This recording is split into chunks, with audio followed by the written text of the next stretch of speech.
Hello dear students. So in your manufacturing subject, we were showing flexible manufacturing systems. Okay, इसमें हमने कल देखा था नेक्स्ट प्रीवियस लेक्चर में हमने देखा था FMS का। ओके, उसमें हमने अलग अलग उसके टाइप्स देखे थे। ओके, उसके बाद हमने देखा था बीकॉन्स क्या है। ओके, उसकी जो हैंडलिंग सिस्टम्स है, मटेरियल हैंडलिंग सिस्टम्स। ओके, वो उसके बारे में हमने डिस्कस किया था, primary and secondary handling systems के बारे में। फिर उसके बाद हमने डिस्कस किया था AGV means what automated guided vehicle. उसके बारे में हमने प्रीवियस लेक्चर में डिस्कस किया था AGV क्या है, उसको वो कैसे वर्क करता है, उसका अलग अलग टाइप कौन कौन से हैं। ओके, एम्बेड गाइड वायर उसके बारे में हमने देखा था। पेंट स्ट्रिप देखा था उसके अलग अलग टाइप्स में। उसके बाद बीकॉन्स देखा था। ओके, बीकॉन्स देखा था, उसके बाद एप्लीकेशन ऑफ AGV देखी थी। ओके, सो आपका नेक्स्ट टॉपिक था ASRS और automated storage and retrieval systems. तो यहाँ से हमने स्टॉप किया था। So today we will start from the ASRS systems.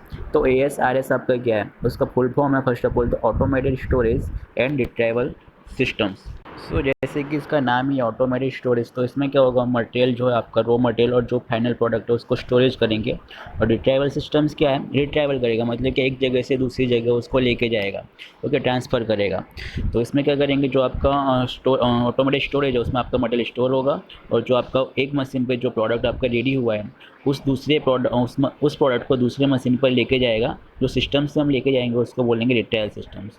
Okay, सो उसके अलग अलग भाग हैं, पार्ट्स हैं, तो उसके बारे में डिस्कस करते हैं। फर्स्ट वन उसका भाग है स्टोरेज स्ट्रक्चर। सेकंड वन है आपका स्टोरेज और रिट्रीवल मशीन। थर्ड वन है स्टोरेज मॉड्यूल और पैलेट। फोर्थ वन है आपका pickup and deposit station. Okay, so storage structure क्या है उसके बारे में देखते हैं। तो તેમાં રેકનું ફ્રેમવર્ક આવેલું હોય છે। રેક मतलब कि उसमें अलग अलग डिवीज़न होंगे। ओके, तो अलग अलग डिवीज़न है आपके। ઓકે, ફ્રેમવર્ક है आपका ASRSના લોડને આધાર આપવા માટે સ્ટીલની ફ્રેમમાંથી તે બનેલું હોય છે। આ स्ट्रक्चर मजबूताई सारी होनी चाहिए। तो जो फ्रेम होगा वो किस में से बना हुआ होगा, आपका स्टील के स्ट्रक्चर में से बना हुआ होगा। यदि वो डिफ्लेक्शन के भंगड़ ना था तो उसका डिफ्लेक्शन और कोरोजन भी क्या होगा, कम होगा, क्योंकि उसका मैन्युफैक्चरिंग किस में से होगा, आपका स्टील में से होगा। सो જ્યારે તેના પર લોડ કે વજન સ્ટોર કરવામાં આવે ત્યારે સ્ટોરેજ માટેના કમ્પાર્ટમેન્ટ સારી રીતે ડિઝાઇન કરેલા હોવા જોઈએ જેથી મટીરિयल अंदर आ भी सके। जो कंपार्टमेंट है उसकी प्रॉपर लेंथ हाइट होनी चाहिए, विथ होनी चाहिए, जिससे जो मटेरियल हम स्टोर कर रहे हैं वो प्रॉपरली आपका अंदर आ सके। ओके, और उसमें कुछ हलन चलन ना हो। ओके, सो आ स्ट्रक्चરની ઉપર અને નીચે ગાઈડ રેલ હોય છે જે મજબૂતાઈથી સ્ટ્રક્ચર જોડેલ હોય છે। तो उसमें आपका गाइड बेस होगा। उससे क्या होगा, जो मटेरियल है उसको हम प्रॉपर गाइड करेंगे कि उसको कहाँ पे जाना है। ओके, रेल के थ्रू। और जो आपका कंपार्टमेंट होगा, रैक होगा, उसमें हम प्रॉपर जो मटेरियल है उसको स्टोर कर सकते हैं। Now storage and retrieval systems. तो जैसे कि मैंने रिट्रीवल क्या होगा, आपका जो मटेरियल है आपको एक जगह से दूसरी जगह वो लेके जाएगा। सो मशीन ने कैन પણ કહે છે। कैन भी आपका क्या करेगा, जो मटेरियल है उसको ट्रांसफ़र करेगा from one place to another place. So તેનો ઉપયોગ ભારે લોડના ઇનપુટ સ્ટેશનથી સ્ટોરેજ સુધી ડિલિવર કે પહોંચાડવા અથવા તૈયાર થયેલ ભાગ કે લોડ કે વજનને સ્ટોરેજથી આउट स्टेशन સુધી डिलीवरी करवा માટે થાય છે। तो जो आपका लोड है, ओके, इनपुट स्टेशन पे हमने जो लोड बनाया है उसको स्टोरेज तक लेके जाएगा, डिलीवरी करेगा। और जो आपका पहले से तैयार पार्ट है, लोड है, उसको आउट स्टेशन तक लेके जाएगा। ओके, जैसे कि मैंने बोला सपोज आपके अलग अलग स्टेशन है, 3-4 स्टेशन है। ओके, तो यहाँ पे जो आपका मटेरियल जो प्रोड्यूस है उसको हमें दूसरी प्रोसेस के लिए दूसरे मशीन पे लेके जाना पड़ेगा। तो वो किससे होगा, आपका रिट्रीवल स्टेशन से। सेम जो मटेरियल यहाँ पे बना है उसको यहाँ पे लेके जाएंगे आपके ऑपरेशन के लिए। और जो यहाँ पे प्रोडक्ट आपका बनेगा उसको हम लेके जाएंगे आउटपुट के लिए। ओके, जहाँ पे हमें उसको यूज़ करना है, तो वो आपका कोई फैक्ट्री होगी, कारखाना होगा, या कोई आपका जहाँ पे हमको सेंड करना है वहाँ पे हम उसको लेके जाएंगे। तो ये आपका होगा with the help of retrieval systems. So आकृतिમાં બતાવ્યા પ્રમાણે SR ફ્રેમ ધરાવે છે। सो ये आपकी फिगर है। Okay, in figure 3.23। सो उसमें आपकी स्टोरेज रिट्रीवेबल फ्रेम होगी। તેના ઉપર રેલ ચોંટાડેલી હોય છે। આ રેલ પર કેરેજની વર્ટિકલ મોશન થાય છે। આ ઉપરની દિશા તરફ આવેલી ફ્રેમ સિંગલ કે ડબલ ખાંચાવાળી હોય છે। ફ્રેમના બેઝ સાથે વ્હીલ ચોંટાડેલા હોય છે જે ફ્રેમનું હોરિઝોન્ટલ દિશામાં ફરવાનું શક્ય બનાવે છે। કેરેજ એ શટલ ટાઈપની મિકેનિઝમ ધરાવે છે જેના દ્વારા લોડ કે ભાર તેના કમ્પાર્ટમેન્ટમાં ડિપોઝિટ થાય અથવા તો પાછા લેવાઈ શકાય। હોરિઝોન્ટલ, વર્ટિકલ અને શટલ ડ્રાઈવ સિસ્ટમ્સ એ SR મશીન માટેની જરૂરિયાત છે। હોરિઝોન્ટલ ડ્રાઈવની કેપેસિટી 500 ફૂટ પર મિનિટ અને વર્ટિકલ ડ્રાઈવની સ્પીડ 100 ફૂટ પર મિનિટ હોવી જોઈએ। સો સો આ ફિગરમાં તમે જોઈ શકો છો આ અલગ અલગ રેલ બતાવી છે. ઓકે, વર્ટિકલી મોશન કરશે તો અહીંયા આપણે પાર્ટને મૂકશું તો આ રેલ દ્વારા ટ્રેન દ્વારા ઉપર જશે અને અહીંયા અલગ અલગ કમ્પાર્ટમેન્ટ છે તેમાં શું એનું હોરિઝોન્ટલ મોશન પણ થશે આ રેલ દ્વારા. ઓકે, તો જેવી આપણા પાર્ટ્સ છે તે અલગ અલગ રેકની અંદર આપણા સ્ટોર થશે. નવ સ્ટોરેજ મોડ્યુલ એ pallet, steel wire, basket, container, storage bins કે સ્પેશિયલ ડોર ધરાવે છે અને તે સ્ટાન્ડર્ડ સાઇઝનો બનાવેલો છે જેથી તે કેરી શટલ દ્વારા ઓટોમેટિક હેન્ડલ થાય કે ઉચકાય. તે કમ્પાર્ટમેंटમાં સારી રીતે સરકી શકે છે અને ઇजीली उचकाई सके છે. नाउ नेक्स्ट है आपका पिकअप एंड डिपॉजिट स्टेशन. तो इसमें क्या होगा आपका तो डिपॉजिट स्टेशन में क्या होगा वो आपका एक ही स्टेशन से जो मटेरियल रॉ मटेरियल उसको पिक करेगा और जहाँ पे हमको उसको सेंड करना है वहाँ पे वो डिपॉजिट करेगा. ओके, तो તે ASRSમાંથી કે ASRS સુધી મટીરિयल ट्रांसफ़र करवा માટે વપરાય છે. तो ऑटोमेटिक जो स्टोरेज है और रिट्राइवल सिस्टम है वहाँ से वो मटेरियल लेके आएगा या उसकी तरफ वो मटेरियल को ट्रांसफ़र करेगा in the pickup and deposit station में. સો આકૃતિમાં બતાવ્યા મુજબ એક એન્ડ જે તમારું પિકઅપ હોય છે તે એક એન્ડ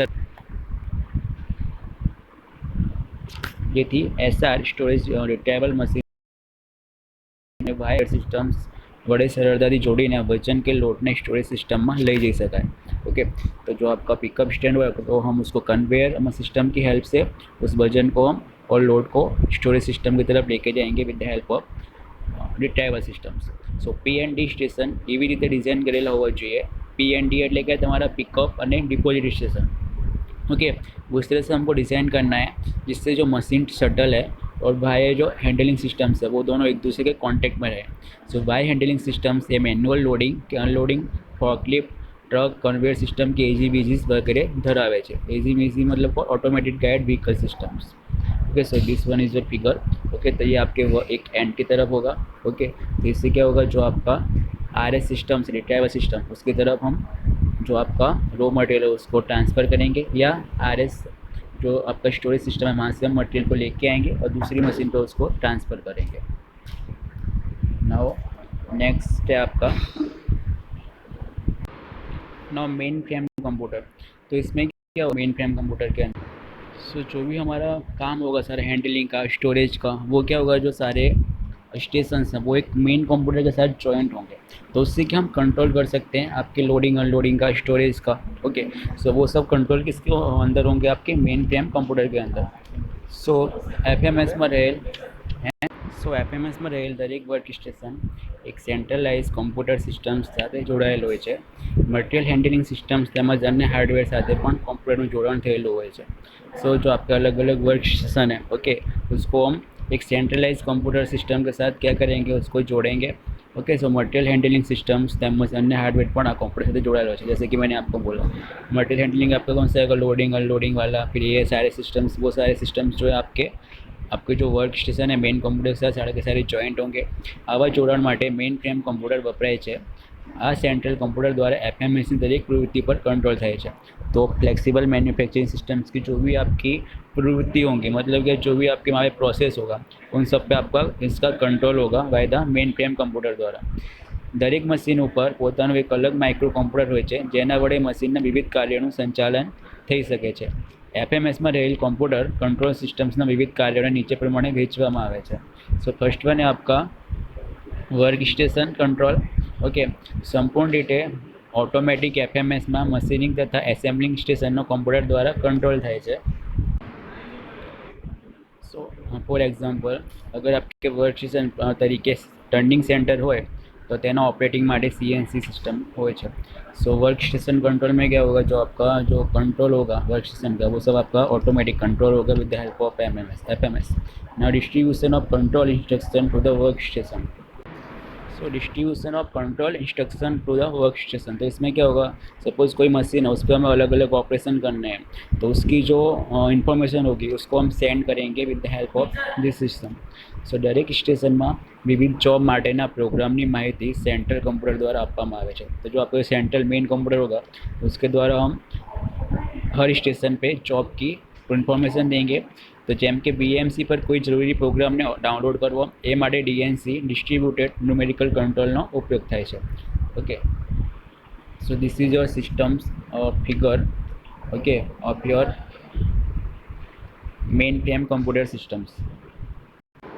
So first one आपका FMS होस्ट कंप्यूटर है जो कि DNC से कपल है। DNC कौन सा आपका डिस्ट्रीब्यूटेड न्यूमेरिकल कंट्रोल, ओके, ये आपका पार्ट प्रोग्राम है जिसको हम इनबिल्ड करेंगे, ओके। आपका पूरा लोकल एरिया है, ओके। यहाँ पे अलग अलग आपकी CNC मशीन के साथ कपल होगा, जैसे कि मैंने बोला जो आपका मेन कंप्यूटर है तो ये सारे कंट्रोल होंगे। तो ये जो पार्ट है, ये सारे जो आपके स्टेशन है वो सारे कपल होंगे आपके मेन और होस्ट कंप्यूटर के साथ और मेन कंप्यूटर के साथ, ओके। सो दिस वन यार tool magazine all, okay, this is machine tool, okay. वो आपके सारे कनेक्ट हैं PLC के साथ। PLC के आपका प्रोग्रामेबल लॉजिकल कंट्रोल, ओके। सो PLC में हम जो भी आपका डेटा है, ओके, वो हम इसके अंदर इनबिल्ड करेंगे, तो इस हिसाब से आपका ऑटोमेटिक सारे पार्ट और मैन्युफैक्चरिंग जो आपके प्रोसेस होगा वो ऑटोमेटिक बनता जाएगा। खाली एक प्रोग्रामिंग आएगी PLC के अंदर, वो प्रोग्रामिंग हमें इनबिल्ड करनी पड़ेगी, उसमें डालनी पड़ेगी PLC के अंदर। जो प्रोग्रामिंग हम डालेंगे उसके हिसाब से आपका पूरा जो प्रोग्राम है वो आपका बनता रहेगा, ओके। सो आपका ऑटोमेटिक जो हम प्रोग्रामिंग डालेंगे उस हिसाब से आपके सारे ऑपरेशन होते रहेंगे। नाउ थर्ड वन है आपका production control. So production control में क्या होगा, जो अलग अलग जो प्रोडक्शन है, ओके, जो हमें अलग अलग रॉ मटेरियल का प्रोडक्शन करना है तो उसको कंट्रोल करना है। सो प्रोडक्शन के लिए क्या कंट्रोल करना पड़ेगा हमें, पहले तो उसका पाथ कंट्रोल करना पड़ेगा कि कौन से मशीन से कौन से मशीन पर जाएगा रॉ मटेरियल, ओके, प्रोसेस होने के लिए। दूसरे का कंट्रोल करना पड़ेगा हमें कि रॉ मटेरियल अवेलेबल है कि नहीं उस प्रोडक्शन को प्रोड्यूस करने के लिए, तो वो सब आपके क्या आएंगे प्रोडक्शन कंट्रोल के अंदर, ओके। सो ये सब हमें कंट्रोल करना पड़ेगा प्रोडक्शन के अंदर। सपोज़ हमें एक अलग अलग वेराइटी है, उसके अलग अलग क्वालिटी के अलग अलग प्रोडक्शन करने हैं, तो उसको हमें देखना पड़ेगा कि जो हमें सपोज़ एक 2 तरह की बॉल पेन बनानी है अलग अलग, ओके। इसके अंदर अलग मैन्युफैक्चरिंग होगी, ये 2 रुपये इसकी बॉल पेन है, ये 5 रुपये की बॉल पेन है, तो इसमें जो मटेरियल यूज़ होगा वो अलग मटेरियल यूज़ होगा, इसमें मटेरियल जो यूज़ होगा वो अलग मटेरियल यूज़ होगा। तो इस मटेरियल में इस बॉल पेन की प्रोडक्शन के लिए जो मटेरियल हमें यूज़ करना है वो रॉ मटेरियल है कि नहीं, ओके, वो सब किससे कंट्रोल होंगे आपके प्रोडक्शन कंट्रोल की हेल्प से, okay. So let's read. So એફએમએસમાં એક સાથે એકથી વધુ વેરાયટી ધરાવતા પાર્ટનું જુદી જુદી સંખ્યામાં ઉત્પાદન કરવામાં આવે છે। આથી કયા પાર્ટનું કેટલું ઉત્પાદન થાય છે તેમજ તે પાર્ટ માટે રો મટીરિયલ હાજર છે કે નહીં તથા વિવિધ વર્ક સ્ટેશન પર કયા રૂટથી પાર્ટ પસાર થશે વગેરે જેવા તમામ કાર્યોનું સંચાલન સેન્ટ્રલ કમ્પ્યુટર દ્વારા થાય છે, ઓકે, જેમ કે मैं તમને કીધું તે પ્રમાણે। नाउ सेकेंड वन है आपका traffic control. So traffic control में क्या, सपोज हम एक पार्ट को एक स्टेशन से दूसरी स्टेशन तरफ लेके जा रहे हैं by the help of pallet, तो कहीं पे वो मतलब रुक ना जाए वो मटेरियल कहीं पे, ओके, उसका लोड और अनलोड प्रॉपर हो, प्रॉपर टाइम के अंदर, कहीं पे ट्रैफिक ना हो जाए। 2-3 जो आपकी गाड़ी है, ओके, जिसकी हेल्प से हम क्या करेंगे लोड और अनलोड करेंगे, जो आपकी रेल है, ओके। सो उसको कंट्रोल करेगा ट्रैफिक कंट्रोल। सो आ कार्य प्राइमरी मटेरियल હેન્ડલિંગ સિસ્ટમ સાથે સંકળાયેલું છે, જેમાં લોડિંગ સ્ટેશન પરથી વર્ક સ્ટેશન સુધી પાર્ટને ટ્રાન્સફર કરવામાં આવે છે। ટ્રાફિક કંટ્રોલના વિવિધ કાર્યો નીચે મુજબ છે। सो कोई मशीन पर पार्टનો ભરાવો ન થાય તેનું ध्यान रखવું, ओके। तो ज़्यादा पार्ट एक मशीन पर ना आ जाए तो वहाँ पे जो आपका प्रोडक्शन होगा वो घट जाएगा, ओके, रुक जाएगा, क्योंकि पार्ट की जगह बहुत गिर जाएगी उसमें, इस वजह से ज़्यादा पार्ट का वहाँ पे भरावा न हो उसका ध्यान रखना पड़ेगा। ચોક્કસ પાર્ટને નિર્ધારિત મશીન ટૂલ અથવા વર્કસ્ટેશન સુધી પહોંચતો કરવો, ओके। जो पार्ट आपका मैन्युफैक्चरिंग हो गया है उसको आपको जो टाइम है उस टाइम पे हमें पहुंचना है बस स्टेशन पे मशीन टूल पे, तो वो हमको ध्यान रखना है। પછી खाली तथा भरेल पैलेट ने स्टेशन तरफ मोकलवी, तो जो आपका एम्प्टी पैलेट है और पूरी फुल्ली पैलेट है उसको हमें लोड और अनलोड करना है, तो ये सब कंट्रोल करेगा आपका ट्रैफिक कंट्रोल। ना सेकंड वन है आपका शटल कंट्रोल। शटल कंट्रोल के अंदर क्या होगा, सो इसके अंदर क्या होगा, जो आपका सेकेंडरी मटेरियल हैंडलिंग है, ओके, जो प्राइमरी मटेरियल हैंडलिंग है वहाँ से क्या लेके आएंगे हम रॉ मटेरियल को लेके आएंगे, ओके। रॉ मटेरियल है आपका वर्क पीस है, ओके, मशीन टूल है, उसको हम लोड करेंगे वर्क स्टेशन के अंदर, फिर वहाँ पे हम अलग अलग प्रोसेस करेंगे और जो पार्ट आपका तैयार होगा उसको वापस हम अनलोड करेंगे और प्राइमरी हैंडलिंग के अंदर उसको फिर से लोड करेंगे, ओके। तो सेंट्रल कम्प्यूटરની મદદથી બંને હેન્ડલિંગ સિસ્ટમ્સને માહિતી પૂરી પાડે છે। तो आपकी जो प्राइमरी मटेरियल हैंडलिंग होगी वो और सेकेंडरी दोनों को वो पूरी इन्फॉर्मेशन प्रोवाइड करेगा शटल कंट्रोल, ओके, जिससे आपका एफएमएस जो है वो पूरी तरह से काम कर सके। नाउ नेक्स्ट वन है आपका वर्क पीस मॉनिटरिंग। सो इसमें क्या होगा, सो બંને મટીરિયલ હેન્ડલિંગ સિસ્ટમમાં જે તે વર્ક પીસ અથવા પાર્ટનું સ્ટેટસ શું છે તેની સેન્ટ્રલ કમ્પ્યુટરને જાણકારી આપે છે। તો आपका जो प्राइमरी हैंडलिंग और सेकेंडरी हैंडलिंग वहाँ पे अलग अलग प्रोसेस होंगी। ओके, तो वो वर्क पीस कैसा है, अभी कौन सी पोजीशन में कितने उस पर प्रोसेस हो चुकी हैं। ओके, तो उसकी जो इन्फॉर्मेशन है वो प्रोवाइड करेगा। ओके, नेक्स्ट वन है आपका टूल कंट्रोल। कंट्रोल अंदर क्या होगा आपका, tool location and tool life monitoring. So tool location क्या होगा आपका, टूल का लोकेशन बताएगा कहाँ पे है आपका टूल मशीन के अंदर।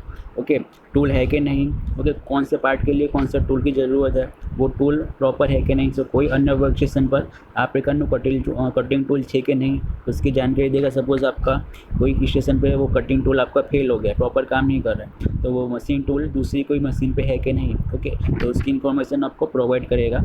नव मशीनના ઓપરેટરને જરૂરી કટિંગ ટૂલ હાજર હોવું જોઈએ તે અંગે પણ જાણ કરે છે। तो इस ऑपरेशन के लिए कौन सा कटिंग टूल आपको लगेगा उसके बारे में भी वो इन्फॉर्मेशन देगा। Now tool life monitoring. तो टूल लाइफ क्या है, पर्टिकुलर हर टूल की कुछ लाइफ होती है। ओके, उसके बाद उसका टीयर और बियर होना शुरू हो जाता है, तो उस टूल की लाइफ कितनी है उसका मॉनिटर भी करेगा। Now performance monitoring and reporting.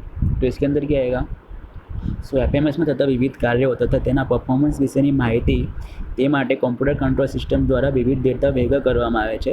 ચોક્કસ સમયાંતરે પિરિયોડિકલી આ ડેટાની સમરી તૈયાર કરવામાં આવે છે, તેમજ એફએમએસના મેનેજમેન્ટ માટે પણ આ ડેટા પરથી રિપોર્ટ બને છે। ओके, सो जो आपका डेटा बना है, ओके, जो कंट्रोल हुआ है एफएमएस के अंदर, जो मेन कंप्यूटर के अंदर आया उसके ऊपर से पूरा समरी बनेगा। ओके, वो आपका होगा परफॉर्मेंस मॉनिटरिंग के अंदर ना। नेक्स्ट वन है आपका डायग्नोस्टिक। सो इसमें क्या होगा, सो એફએમએસમાં ઓછા વધતા વિવિધ પ્રશ્નોનું યોગ્ય નિરાકરણ કરવું તેમજ વર્ક સ્ટેશન કે મશીનો માટે બ્રેકડાઉન તથા ટાઈમ डाउन घटे તે માટેના પ્રયત્નો કરવામાં આવે છે। तो प्रॉपर टाइम में हो, ओके, टाइम और प्रॉपर मेथड से वो प्रोडक्ट्स तैयार हो, वो सब होगा आपका डायग्नोस्टिक के अंदर। ओके, तो जो मेन कंप्यूटर है उसके अंदर हम ये सब कंट्रोल करेंगे। नेक्स्ट वन है आपका FMS layout. Okay, so about the FMS layout we will discuss in the next lecture. So in the next lecture we will continue from the FMS layout. So today we had discussed about the ASRS, okay, automatic storage and retrieval system। आज हमने discuss किया, उसके अलग अलग जो main parts थे उसके बारे में आज हमने डिस्कस किया। ओके, और जो आपका DMC था, ओके, डिस्ट्रीब्यूटेड न्यूमेरिकल कंट्रोल, वो देखा, और मेन फ्रेम कंप्यूटर क्या है उसके बारे में डिस्कस किया। So from the next lecture we will continue from the FMS layout.